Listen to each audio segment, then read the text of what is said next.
seus pais eram daqui de Rio de Janeiro? E os seus avós também? Também. A minha mãe, de origem espanhola, sim? depois, para casar com o meu pai, teve que tratar dos papeizinhos. Quando casou, quando ele nasceu a andar na escola espanhola, depois, entretanto, depois demorou algum tempo. Depois, sei que ele ainda chegou a andar na escola espanhola, segundo a versão dela. Mas depois, não sei por que motivo, passou a morar cá em baixo com os meus avós, da parte da minha mãe. Eu abri do norte espanhol, nesta aldeia vizinha daqui do lado. Portanto, estava a escola espanhola e depois a seguir passou para morar cá em baixo com os meus avós, da parte dela. Não sei por que motivo, nessa altura estava lá a morar lá em cima, não me recordo, nem nunca me souberam explicar. E depois, pronto, a partir daí, casou então aqui com o meu pai, para cá, para como ela tinha nascido lá, estava naturalizada espanhola, depois teve que tratar dos papéis para casar com o meu pai. Além dela, portanto, primas que ela lá tinha, nessa altura que ela estava a morar lá em Ceu, ainda foi à escola, porque com certeza estava lá com não sei, os pais dela na altura moravam, os meus avós, não sei se moravam lá em cima, ainda não percebi bem, ainda tenho que saber isso mais a fundo. A pequena agricultura, como ainda hoje existe uma agricultura de sobrevivência, portanto, na altura era assim mais aprofundada um pouco porque os terrenos eram os mesmos, mas toda a gente aqui se dedicava mais a todo tipo de agricultura. Ainda não havia aquela bicharada brava que existe agora de muitos veados. A gente sementava estes campos todos ao redor da aldeia, que está tudo agora de mato bravo. Na altura era tudo sementado de cereal. Aí por os anos 60 ou por aí, 60, 65, até os anos 90. 5 km para cada lado da aldeia, tudo isto que está agora de mato bravo era sementado de cereal, de centeio. É tudo ceifado à mão, lavrado também com os animais, com as vacas. Cada qual tinha assim as suas parelhasitas de vacas, uma ou duas, com formas de posses. E depois, entretanto, aquilo foi tudo acabando, porque as pessoas foram ficando mais velhas, a rapaziada nova começou a desandar daqui, que na altura a vida era assim um bocado difícil. Quando eu estou a referir estes anos do cereal, era muito difícil aquela vida na altura. A gente, para fazer essa ceifa à mão, era preciso primeiro preparar as terras com os animais, desde a primeira lavoura até a sementeira e tal. Depois, para ceifar todo esse espaço que eu digo, 5 km para um lado e 5 para outro da aldeia, não era os dois lados do mesmo ano. Um ano era para aqui para a direita. Outro ano para o outro lado, ficava um ano de pousio, a descansar. E então depois o pessoal mais novo começou a perceber que aquilo que era muito duro mesmo e começaram a desandar por aí fora, a arranjar outros empregos, mais a nível nacional. Apesar de ser uma aldeia fronteiriça, nunca houve assim muita imigração para a França e outros países, não. Houve só aí 2 ou 3 famílias que emigraram. Mas, é como digo, não houve assim muita imigração, apesar de ser aqui fronteiriço isto. Embradavam mais sempre uma guarda, uma polícia ou assim. Ou outros empregos, professorado também, há alguns professores aí. Fui só no tempo da tropa, fui para além do Porto, fiz a minha coisa no Porto, a recruta e a especialidade, depois era quando existiam naquelas guerrilhas lá fora no ex-ultramar. E calhou-me de ir para Cabo. Tive sorte na saída para Cabo Verde, não havia lá guerra nenhuma. Na Ilha do Sal, que agora está virada para o turismo. Era uma ilha que não tinha vegetação nenhuma, pronto, só de origem vulcânica, não dava vegetação nenhuma, mas deu para passar 2 anos ali de férias, só a comer marisco. Apesar que eu não gostava do marisco, nem da lagosta. Era o dia que eu quase nem comia, ficava sem comer o dia que havia lagosta. Então, todas as semanas havia um prato de lagosta. Era o dia que eu ficava mais mal servido. Eu era motorista de um tenente-coronel lá da e ele dedicava-se, quando saía do expediente à tardinha, convidava-me sempre para ir à pesca. eu não gostava de andar desacompanhado por causa de podia acontecer um problema qualquer e eu nunca me negava a isso, já que não fazia mais nada, também não ia dizer que não acompanhava. Então queres vir à pesca? Vamos.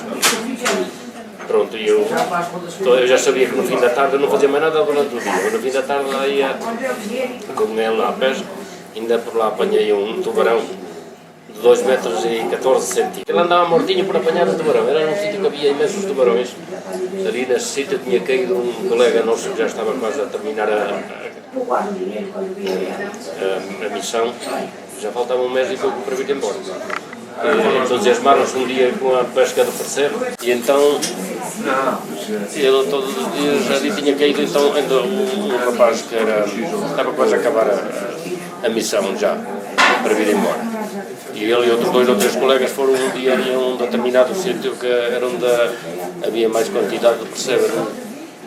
Faziam um redondo ali numa rocha que o percebe só estava em Onde bate o mar. Está sempre a água a bater. Aquele dia tiveram azar.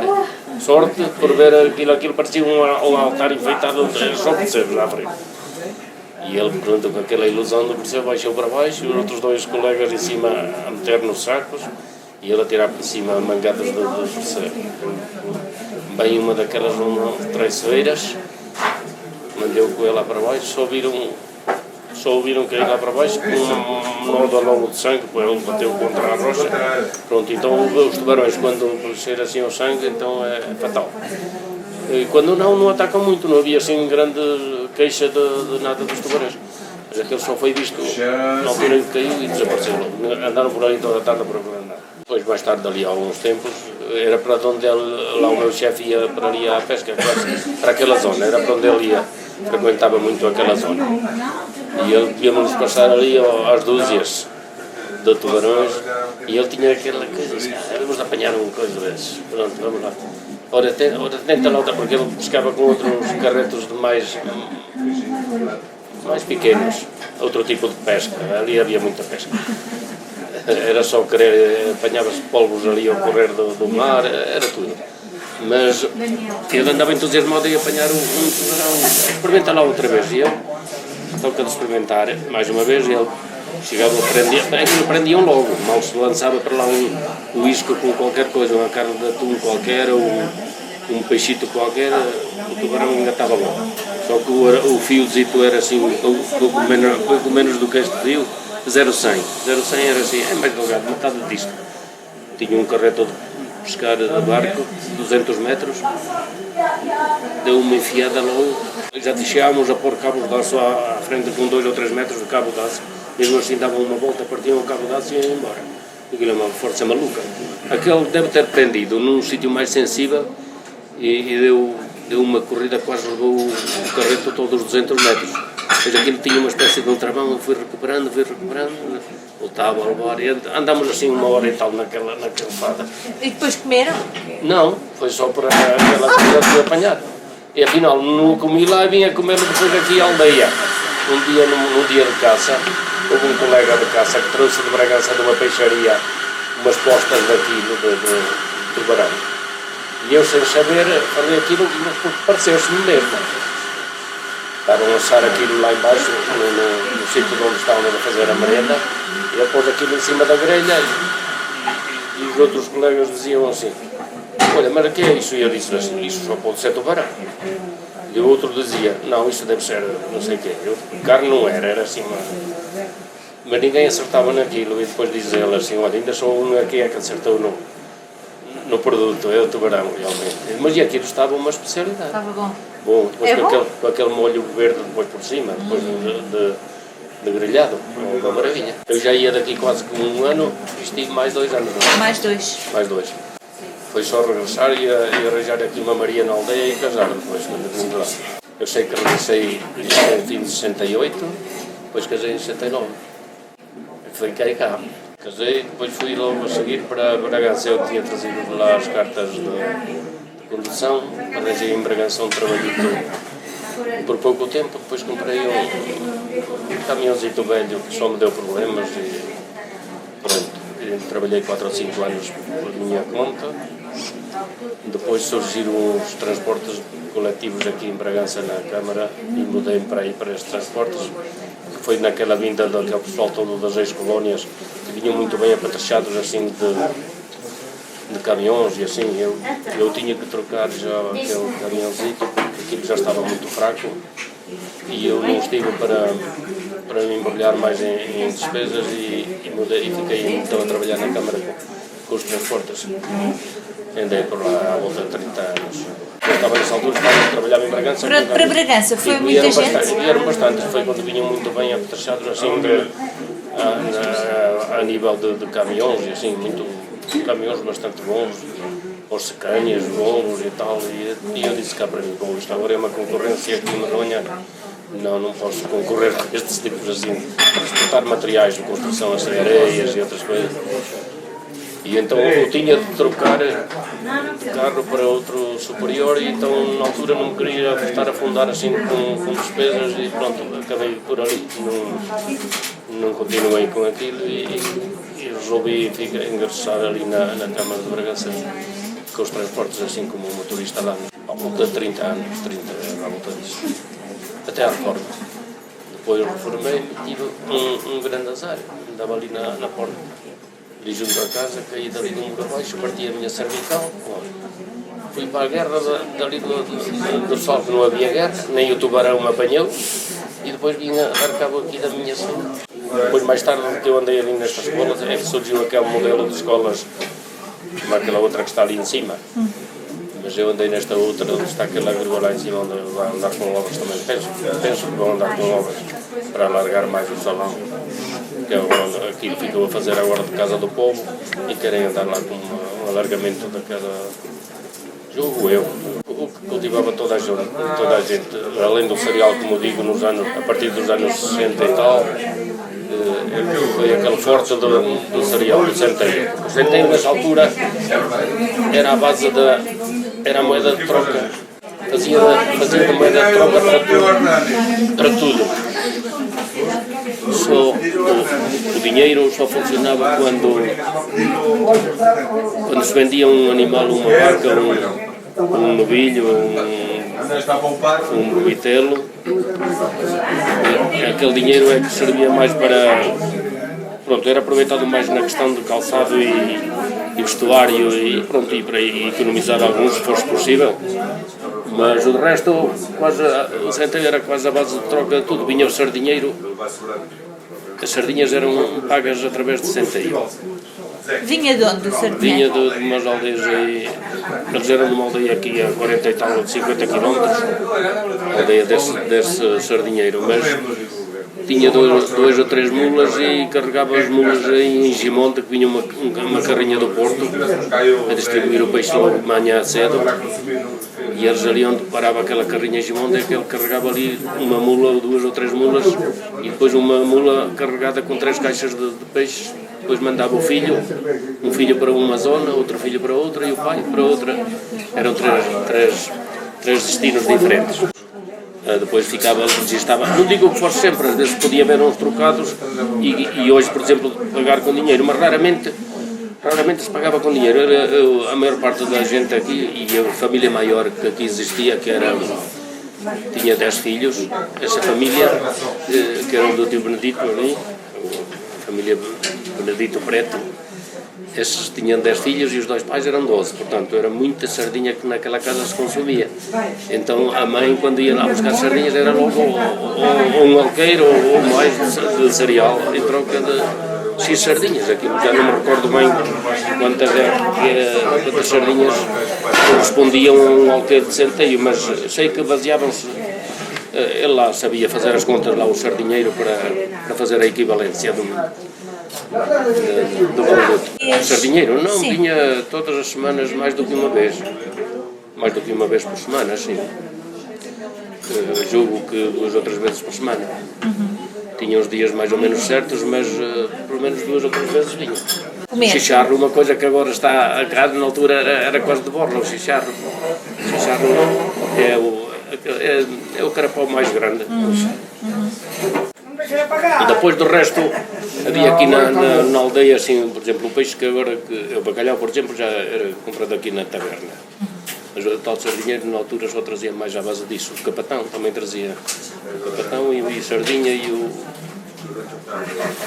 o chicharro, como eu digo. O resto desse sardinheiro, assim, aqueles peixes... O congro, acho que o congro praticamente só se comprava na altura, aqui pela altura do Natal, da consoada, que é a véspera do Natal, não é? O dia da consoada. O congro e a pescada e o polvo. Na altura comprávamos muito polvo daquele seco, mesmo que vocês já não se lembram desse polvo seco, completamente seco.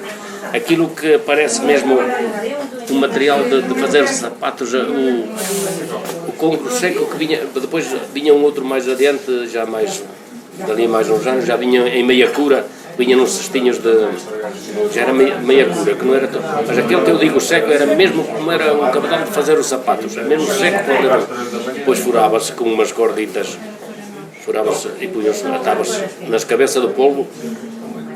Quando era para a consoada, aquele seco estava por aí 8 dias ali de molho no rio, lá embaixo onde havia umas correntes no rio, água sempre corrente, furava-se com uma cordinha nas cabeças, juntava 2 ou 3 polveiras, depois pronto, começava a demolhar, depois à medida que ia demolhando ia inchando, batia-se naquelas rochas para saltarem as areias e para obrigá-lo a crescer, mas depois com a quantidade da água corrente ficava assim então um rolo de polvo, assim, mas aquele que era polvo, nunca mais comi daquilo, já foram outros tempos.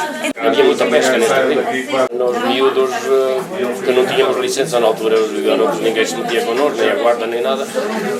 Havia aqui uns pescadores mesmo, pescadores a sério, aqui da aldeia, 3 ou 4 ou 5, que sabiam mesmo pescar bem, mas nós os garotos andávamos juntamente com eles, arranjávamos aí uma canazita com qualquer pau, se tivéssemos um anzol ou uma sodiela, eles tiravam aí no dia da trovoada, tiravam-se aí barbos assim. Não era preciso ser especialista nenhum para ir aí para junto do rio e qualquer miúdo tirava ali peixes com fartura, era barbos, era escalos, era bogas, era trutas. Vinha uma enxurrada por aí abaixo um dia de uma crescida, vinham-se aí a correr desta ponta até a outra lá embaixo, uma porção de pescadores, daqueles que sabiam mesmo pescar, e mesmo os garotos que não sabiam pescar, toda a gente tirava peixe. E agora não se vê pesca nenhuma. Guia, eu cheguei a comer em guias deste rio assim, com este diâmetro. E agora pronto, mas aí a enguia tem explicação. A enguia tem explicação porque foi por causa das barragens que deixaram de existir. A enguia tem uma trajetória que tem de ir ao mar e ao guias do mar, não sei qual é a trajetória que eles fazem, mas sei. Então aconteceram as barragens e aí mudaram a maneira delas transitarem. Só que eu quando cheguei a comer ainda em guias aí pelos anos 70, que foi quando casei, eu sei que o meu sogro dedicava-se um bocado a isso, e a turma referida era ele que apanhava, portanto aí pelos anos 70 e tal ainda eu comi em guias deste diâmetro assim, como estou a falar. E trutas então eram assim, enormes. Havia muita coisa. Agora não sei o que é que se passa com a questão da pesca. Não há pesticidas, nem há nada. Eu julgo que eu já tenho posto este problema aí ao pessoal daqui do ambiente, da caça e pesca, e eles dizem que não, que eu estou enganado, mas eu acho que não estou enganado. É muita amieira, é um arbusto que há aqui junto ao rio, uma quantidade de amieira, eles tocam umas nas outras. O peixe não quer tanta sombra no rio. Depois, além disso, essa folha da amieira, que é uma folha que cai, é caduca, não é daquelas árvores que fica a folha de um ano para o outro, como é o caso da oliveira, que não cai, não é? A oliveira fica a folha, aquela todos os anos cai, é que caduca. E então forma-se no rio enormes concentrações desses montes dessa folha da amieira, e aquilo acho que é muito ácido. Para mim deve ter sido isso que tem acabado muito com a pesca. E eles não querem fazer aquilo, é preciso uma licença para cortar uma amieira e o rio até tocam umas nas outras. Protegem de tal maneira as amieiras que eu cá para mim é o que dá cabo da pesca. O parque natural e as florestas, sim, mais o parque natural. Se a gente vai a pedir uma licença, sim, autorizam a cortar como aqui ou trago lá, quer dizer, se houver elas tocam quase todas umas nas outras. autorizavam a cortar uma aqui e outra ali, nada, praticamente corta-se uma aqui e outra ali e fica tudo na mesma, porque elas estão juntas, se você for por aí abaixo. Aqui no povo não existe, está esta parte do povo está limpa, mas formos aí a 2 km daqui da aldeia, ou nem tanto, daí até onde termina o nosso terreno, pronto, aquilo é demais, aquilo estão com as cima nas outras, olha, veio que estes dedos, elas estão com as cima nas outras. Quando eu era criança, hoje andavam exatamente limpinhas, a gente queria um pau para fazer uns tamancos que nós chamávamos os socos, mas eram por baixo de leva madeira. Uns socas daquelas de madeira, sabe o que é? Sei. E havia uns sapateiros que faziam, aproveitavam estas peças de outras botas do calçado e por baixo aquilo era em madeira. E a gente precisava de um pau deste tamanho para fazer uma coisa e era preciso ir a buscar quase onde nascia este rio aqui. Andava limpinho este rio todo, porque havia muito gado e os pastores limpavam, estava limpinho e havia essa quantidade de peixe. Portanto, eu, mais uma vez, leva a crer que deixa a coisa da folha da mieira que mata muito. Digo eu. O parque natural não tem sido nada benéfico neste sentido, porque podiam dar opiniões e podiam portanto, se eu lhes tivesse a explicar, eu já lhe expliquei essa situação a um senhor, nem sabia que se pertencia ao parque, se era outro organismo qualquer, e pus-lhe essa situação e ele disse-me, contrariou-me a minha ideia, dizia que não, que eu estava enganado, que aquilo criava aqueles montes das folhas. de folhas que cria lá nos poços em anos mais secos, que aquilo criava até bicharada para os peixes, e eu digo, aí é que eu vou de encontro a essa opinião dele, porque é mentira. Ali está, se fazemos um monte daqueles e só chega mal e não se vê lá bicharada nenhuma, porque aquilo mata tudo, aquilo tem uma acidez por lado da breca. Os animais para a agricultura só tem sido prejudicial para nós, porque o que vale que agora já a gente não se dedica à sementeira do cereal, também já não conseguíamos os animais, os veados e javalis, tem sido um enchente, agora é o que nós temos a mais aí, mas se tivéssemos de viver agora como naqueles anos do centeio, era impossível, porque não deixavam criar uma espiga de centeio, os veados agora. Eu outro dia, a pouca distância daqui, contei à volta de uns 60, num espaço de 200 metros. 60 veados, é muita fruta. Só naquela zona. Eu só me lembro de uma vez ainda o miúdo e o conselho que era o povo todo, a percebermos que andava aí um veado, mas na altura era novidade, aquilo era novidade e para eles aquilo foi uma festa. Resolveram ir a fazer uma montaria entre todos, assim, mas mesmo assim conseguiram matá-la. E mataram a coitada da bicha. E só havia uma ou duas por aí. Aquilo também foi mal feito, porque na altura havia poucas, mas agora há muitas e não autorizam matar. Mas há demais, isto é demais. Nunca houve aqui contrabando. Esta aldeia por uma razão. Porque aqui esta aldeia está com os terrenos misturados. Nós temos terrenos lá acima, eles têm cá em baixo. Foi sempre assim um vai-vem assim de trabalhos agrícolas. E então aqui havia guarda fiscal, este local aqui onde nós estamos, isto era o quartel da guarda. Nesses tempos que eu estou a referir.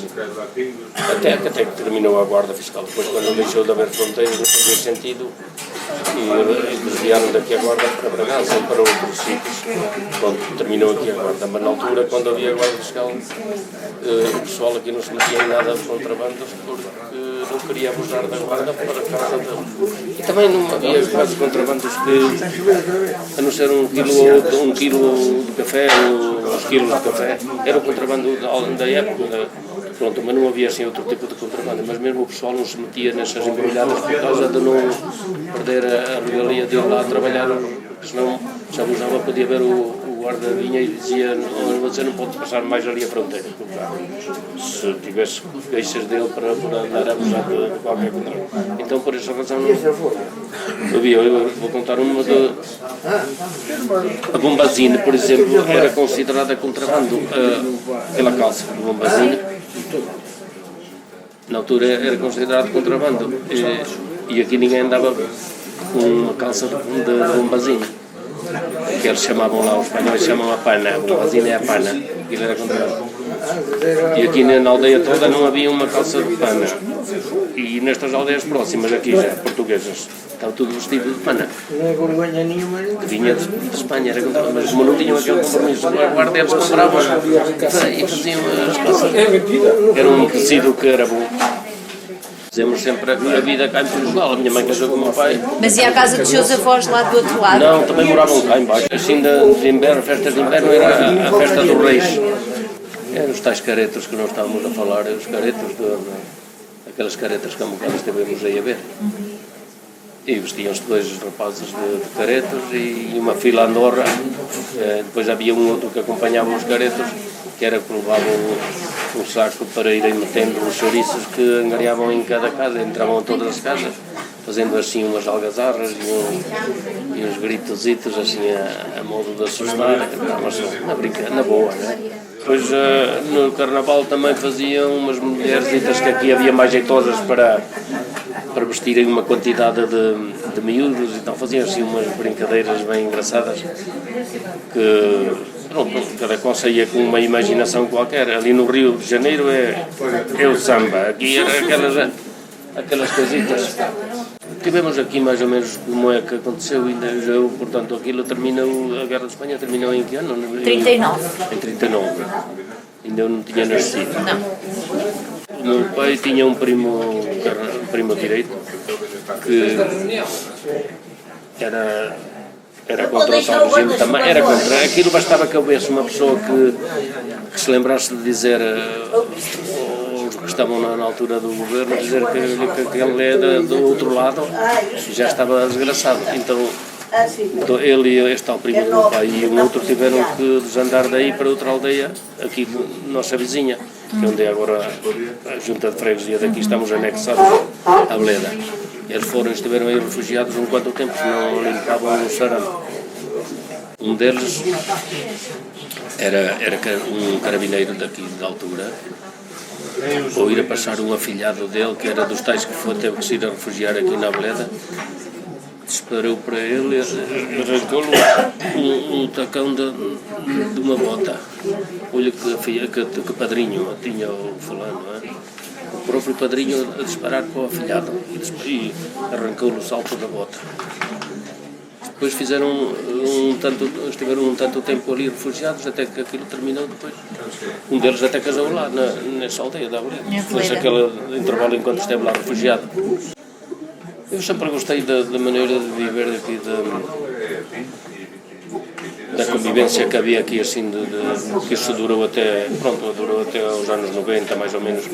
Depois foi-se deixando, o pessoal foi ficando mais velho, depois foi acabando o rebanho da aldeia, que era ela apresentava em conjunto, toda a gente tinha lá umas poucas de ovelhas, a boiada, que nós chamamos a boiada, que era um grupo de vacas, que toda a gente tinha vacas e iam para o mesmo local a apacentar ali embaixo nos lameiros que tem a aldeia.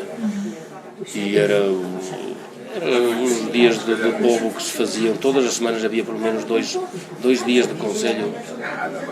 Era conforme calhava, mas pelo menos 2 dias de conselho, pelo menos havia sempre, todas as semanas havia um dia de conselho. O que estava encarregado